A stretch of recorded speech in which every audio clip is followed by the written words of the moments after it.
So, what when you discovered, so you obviously started using questions more and listening to the customer and working out what their problems that they wanted you to help them solve by what your product delivered. Is that correct?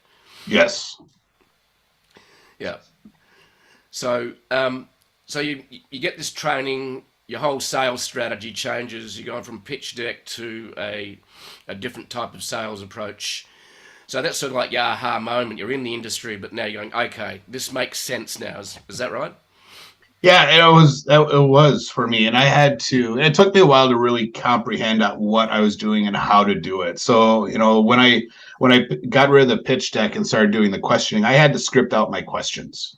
And I had figured out, all right, so there are different levels of questioning based on how intimate you're going to get with that answer. So at the beginning, it was really a lot of, all right, so how many locations do you have? How many employees? And really basic stuff that if I researched on the internet, I could find, but I wanted them to, be answering so we could build that trust. And then working down through operational stuff to at the bottom where it's, the most guarded information was all the financial stuff and the impact and quality of life questions about, what if this happened? If we were able to do this, what impact would that have on your business? And we're now getting into the stuff that you wouldn't normally ask someone on the first time you meet them. Yeah. But for me, that was really important because being that detail person, I needed to be able to go through and understand how I was doing it and learn how to ask the questions. And then I figured out, all right, so they're giving me answers out of orders. I can fill it in. Now I don't need to answer that question. And I could start now when I do client calls for time on target.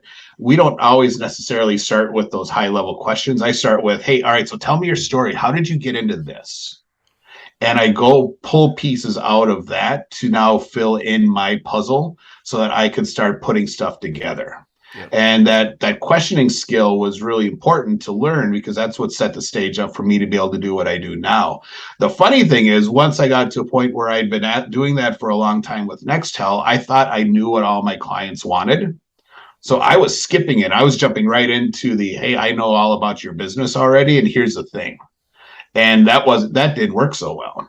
Right. I had to reteach myself that even though I think I know the answers, I still have to ask all the questions. Yeah. I need to have that person verbalizing the things that are going on and me saying, oh, wow, tell me about this. All right, so you said this, and does that mean this? And then we could having all that conversations because it helped them move through the process as well. It wasn't just about me getting information. It was really about them understanding what was going on in their business and the options that were out there and the impacts of the status quo if they chose that route.